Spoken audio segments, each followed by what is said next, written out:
गया एक राजा, जो राजा यहाँ आए हैं इस धनुष को जो उठाएगा चढ़ाएगा 2 खंडों में परिवर्तित करेगा।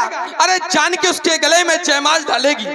जब राजाओं ने ये सुना तो भूप सहज दस एक ही वारा, लगे उठावन टरही न टारा।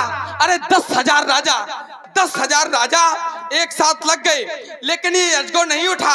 अरे जब ना उठा तो महाराज के द्वारा कह दिया गया, अरे अब जन को माखे भटवानी और वीर विहीन मही में जानी, वीर विहीन मही में जानी। महाराज आपके द्वारा ऐसे अनुचित शब्द कहे गए। महाराज मैं विचार ये करता हूँ, मैंने तो सुना था मिथिला ज्ञान की नगरी है, मिथिला ज्ञान की पाठशाला है। क्या यही ज्ञान की चर्चा हो रही है महाराज?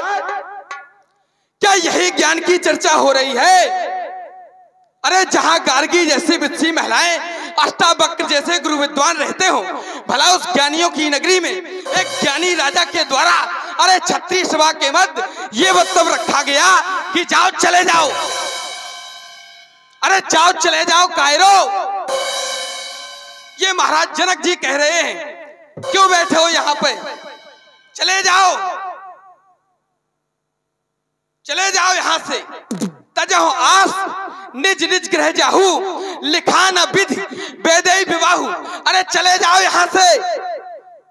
मैंने तो सुना था कि अतिथि देवो भव, जो बिना बुलाए आते हैं वो देवता तुल्य होते हैं। तो क्या इस ज्ञान की नगरी में देवताओं का सम्मान करने का क्या यही तरीका है महाराज? आपने कहा वीर विहीन मही में जानी, आपने घोषणा राजाओं के लिए की, लेकिन अपमान वीरों का किया गया। आखिर क्या कोई राजा ही वीर हुआ करता है? वीर तो कोई भी हो सकता है, लेकिन नहीं, आपने कहा तजहु आस निज निज गृह जाहू, लिखा न विधि बेदई विवाहू। जानकी का विवाह विधाता ने नहीं लिखा। अरे महाराज ये मैं कहता हूं कि जानकी का विवाह विधाता ने नहीं लिखा, क्योंकि विधाता मात्र उनकी लिखता है जिसका जन्म विधाता की रचना के अंतर्गत होता है, और जानकी का जन्म विधाता की रचना के अंतर्गत नहीं हुआ। क्योंकि भाई प्रकट कुमारी भूम विदारी जानकी का प्राकट हुआ है, और जब जानकी प्रकट हुई है तो विधाता की रचना के अंतर्गत से उसका विवाह कैसे लिख सकता है? अरे विवाह तो उसी से होगा जो प्रकट हुआ होगा महाराज, जो प्रकट हुआ होगा। आपने कहा यह वीर विहीन मही हो गई, यह वीर विहीन वीरों से धरती हो गई। अरे महाराज इस धरती पर यदि वीर न होंगे तो धरती माँ का क्या होगा? और अगर परदेसी राजा राज करे तो भारत माँ का क्या होगा? ये पहले विचार करना था महाराज, ये पहले विचार करना था।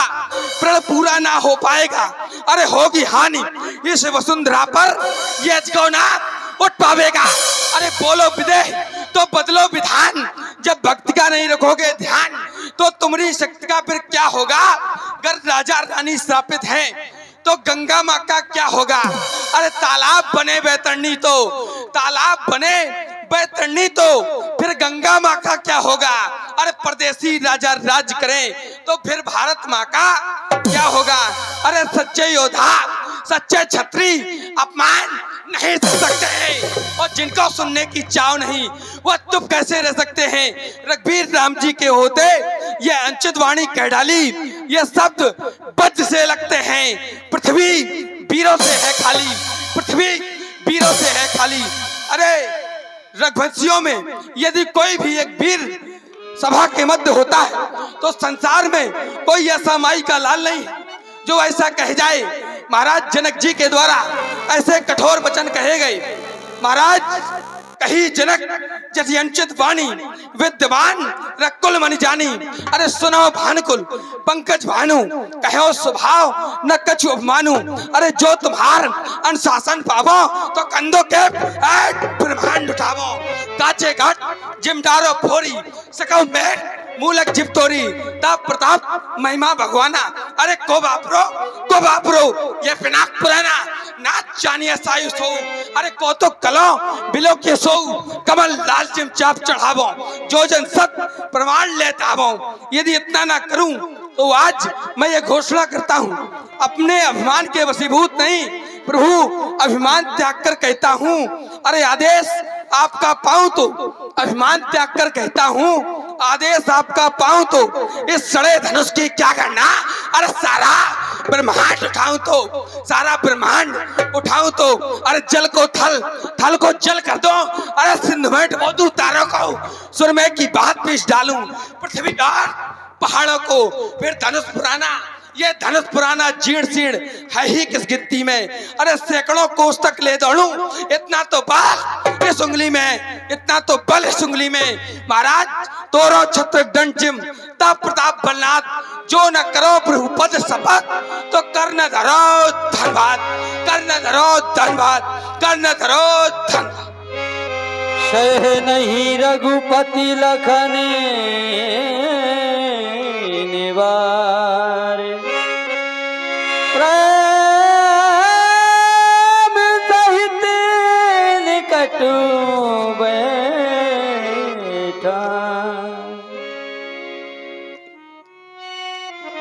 क्या बात है अयोध्या के छोटे ठाकुर, आज तो तुमने अपनी ठकराई ही दिखा डाली। आज तक हम ये जानते ही नहीं थे कि हमारा लक्ष्मण इतना क्रोधी है। आज पहली बार ये भी ज्ञात हो गया। ज्ञात कैसे हुआ? देखा लक्ष्मण के नेत्रों की ओर तो ये नेत्र रक्त की तरह दिखाई दे रहे हैं। ऐसा प्रतीत हो रहा है कि हमारे सूर्यवंश का सूर्योदय हो चुका।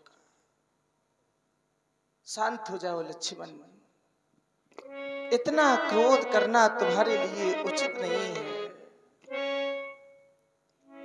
श्री विधेयराज जी के द्वारा कुछ कटु शब्दों का प्रयोग किया गया, लक्ष्मण को बुरा लग गया। शायद लक्ष्मण तुमने विधेयराज जी के विचारों पर विचार किया होता तो तुम्हारे हृदय के ये विचार न होते। लाल, विचार करो, जिस पिता की पुत्री कुंवारी रह जाए, विवाह संपन्न न हो पाया हो, उस पिता के हृदय में क्या बीतेगी लाल। जिस पुत्री की बारात द्वारे पर आ चुकी हो, कर पीले कर दिए गए हो और विवाह संपन्न न हो पाया हो, उस पिता के हृदय में क्या बीतेगी लाल। देख रहे हो, जुरे दूर देशों के महपाल भाई, जुरे दूर देशों के महपाल भाई, तिल भर धनुष कोई उठा तक न पाए, ना प्रण कर पाए कोई वीरजन, बहुत क्रोध करते हो भैया। लली, लली इनकी बैठी है कुंवारी, दुख इनके मन में है भारी, ना प्रण कर पाया कोई वीरजन, बहुत क्रोध करते हो भैया। शांत हो जाओ लक्ष्मण।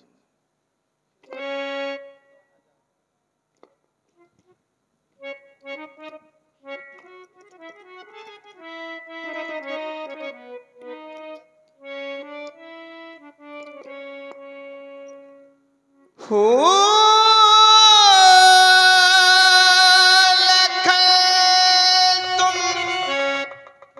शांति हो बैठो,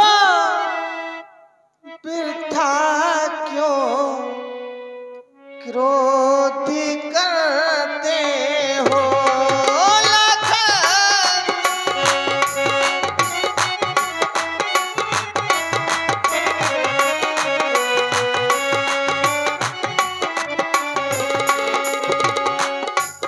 भैया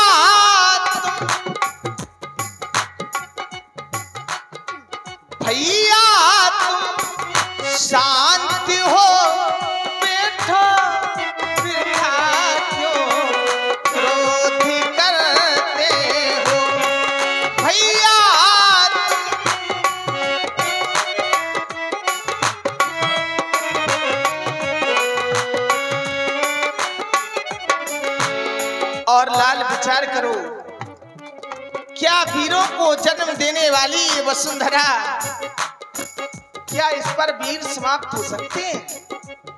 कदापि नहीं लाल। भला सोचो धरा वीरों से खाली किस तरह होगी। भला सोचो धरा वीरों से खाली किस तरह होगी।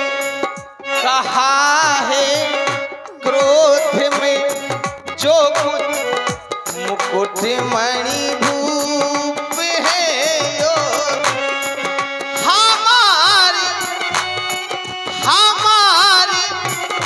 पूज्यवर बैठे, हमारे पूज्यवर बैठे समय का ध्यान रखते। भैया तुम शांति हो बैठो, वृथा क्यों क्रोध करते हो। लखन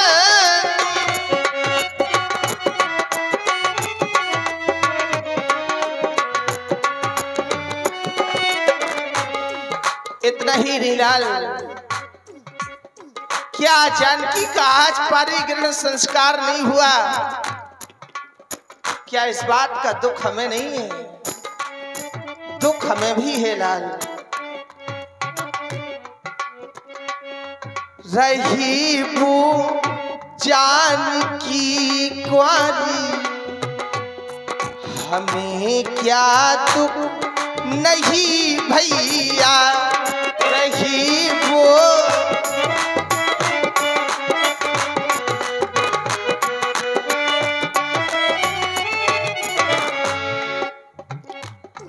हमारी पूछ पर बैठे, समय का ध्यान है भैया हमारी।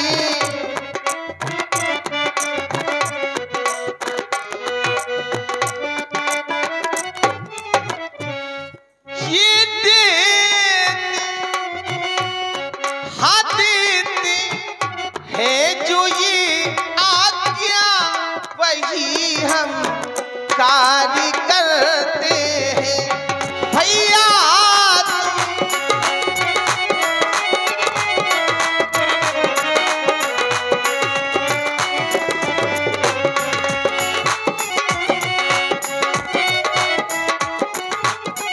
शांत हो जाओ लक्ष्मण।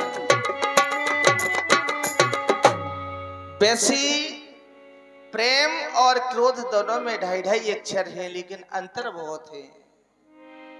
जहां प्राणी क्रोध का सहारा लेकर समस्या का निदान खोजता है, वहां केवल विनाश ही विनाश होता है। तो जहां प्रेम का सहारा लेकर समस्या का निदान खोजता है, वहां केवल विकास ही विकास होता है। लाल, क्रोध के पक्ष को त्याग करके प्रेम के पक्ष में आ जाओ, शांत हो जाओ लक्ष्मण। जो भी गुरुदेव भगवान का आदेश होगा वो हमारे सिर उद्धार होगा। शांत हो जाओ।